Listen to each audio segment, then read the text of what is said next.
नमस्कार. महाएमटीव्ही मध्ये आपल्या सर्वांचं स्वागत. मी ओमकार मुळे, कॅमेरा आहेत सेजल जाधव. कॉक्रोच जनता पार्टीच्या नावाखाली सोमवार दिनांक 20 जुलै रोजी दिल्लीच्या रस्त्यांवर जे काही घडलं ते आंदोलन नसून उघड उघड कायदा आणि सुव्यवस्थेचा फज्जा उडवण्याचा प्रकार होता.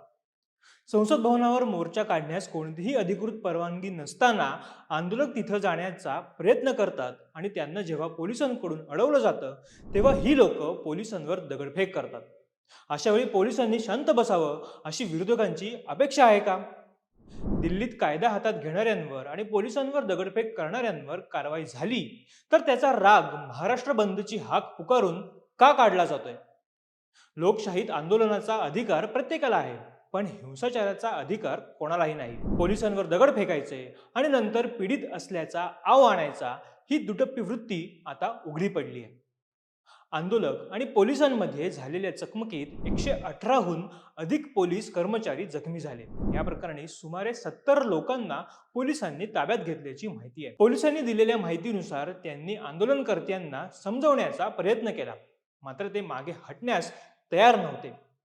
कॉन्स्टेबल पासून IPS अधिकाऱ्यांपर्यंत अनेक पोलीस कर्मचारी जखमी झाले. एका महिला पोलीस कर्मचाऱ्याला गंभीर दुखापत झाली. अनेक जवानांची डोकी फुटली, काहींच्या हाताला दुखापत सुद्धा झाली. एका जखमी पोलीस अधिकाऱ्याने सांगितलं की घटनास्थळी ज्या प्रकारे दगडफेक झाली त्यावरून ते दगड आधीपासूनच तिथे जमा करून ठेवले असावेत असे वाटत होते. मात्र याची खात्री तपासानंतरच होऊ शकेल. त्यांच्या मते संसद मार्गावरील मुख्य आंदोलन संपल्यानंतर उरलेले आंदोलनकर्ते अधिक आक्रमक झाले आणि त्यानंतर हिंसक झटापट सुरू झाली. दिल्ली पोलिसांचा आरोप आहे की CJPच्या आंदोलनादरम्यान जमावाने वारंवार देण्यात आलेल्या इशाऱ्यांकडे आणि कायदेशीर निर्देशांकडे दुर्लक्ष केलं. आंदोलनकर्त्यांनी लागू असलेल्या प्रतिबंधात्मक आदेशाचं उल्लंघन केलं, बॅरिकेड्स तोडण्याचा प्रयत्न केला, पोलिसांवर दगड आणि इतर वस्तूंनी हल्ला केला.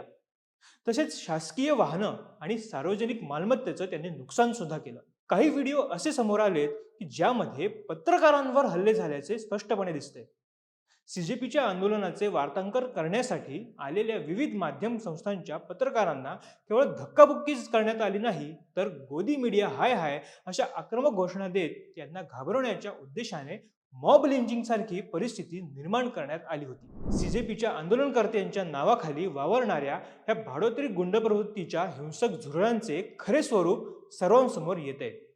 या घटनेशी संबंधित गैरवर्तनाचे अनेक व्हिडिओ सोशल मीडियावर व्हायरल होत आहेत. आंदोलनात चेहरा झाकलेले आणि मुखवटे घातलेले युवक हे कोणत्याही अर्थाने सामान्य आंदोलनकर्ते वाटत नव्हते. त्यांना केवळ गोंधळ, दंगल आणि हिंसाचार घडवून आणण्यासाठी पाठवण्यात आलं होतं का, असा प्रश्न आता पडू लागलाय. अभिजित दिपकेचा एक व्हिडिओ पाहिला तर दिपके आपल्या कार्यकर्त्यांना संबोधित करत असतानाच काही आंदोलनकर्त्यांनी उपस्थित एका पोलिसाला घेरून त्यांना मारहाण करण्यास सुरुवात केली. तेव्हा अभिजितने हे त्याचे आंदोलक नसल्याचा दावा केला आणि पोलिसांना त्यांना बाहेर काढण्यासाठी विनंती केली. त्यानुसार पोलिसांनी लाठीचार्ज करत दंगेखोरांना पळवून लावलं आणि आपल्या अधिकाऱ्याची त्यातून सुटका केली. महाराष्ट्र बंद कोणासाठी? यांच्यासाठी.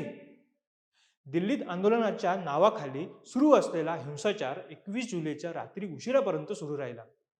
सोशल मीडियावर व्हायरल झालेल्या एका व्हिडिओमध्ये RAFचा एक अधिकारी आंदोलकांच्या समूहापासून स्वतःचा बचाव करण्यासाठी धावत असल्याचं दिसतंय. त्याच वेळी एका आंदोलकाने मुद्दाम त्याच्या वाटेत पाय अडवून त्याला खाली पाडलं. अधिकारी जमिनीवर पडताच जमावाने त्याला घेरलं आणि त्याच्यावर हल्ला सुरू केला. विद्यार्थ्यांच्या नावाखाली ज्यांनी हे आंदोलन हायजॅक करून हिंसक वळणावर नेलं त्यांच्यासाठी महाराष्ट्र बंद ठेवायचा का? या संपूर्ण घटनाक्रमात सर्वात दुर्दैवी बाब म्हणजे जे प्रामाणिक विद्यार्थी आपल्या भवितव्यासाठी आणि नीट पेपरफुटी विरुद्ध न्याय मागण्यासाठी रस्त्यावर उतरले होते ते मात्र या राजकीय खेळात भरडले गेले. विद्यार्थ्यांच्या हक्काची ही लढाई या हिंसक तत्वांनी हायजॅक केली, ज्यामुळे मूळ गंभीर मुद्दाच बाजूला पडला. आंदोलनाच्या नावाखाली घडवलेल्या या हिंसाचारामुळे सामान्य विद्यार्थ्यांचे नुकसान झालेच, शिवाय त्यांच्या रास्त मागणीलाही गालबोट लागलं. यावर तुमचं मत काय हे आम्हाला कमेंट करून नक्की कळवा. व्हिडिओ आवडल्यास आमच्या फेसबुक पेजला लाईक आणि YouTube चॅनलला सबस्क्राईब करायला विसरू नका. तुर्तास धन्यवाद.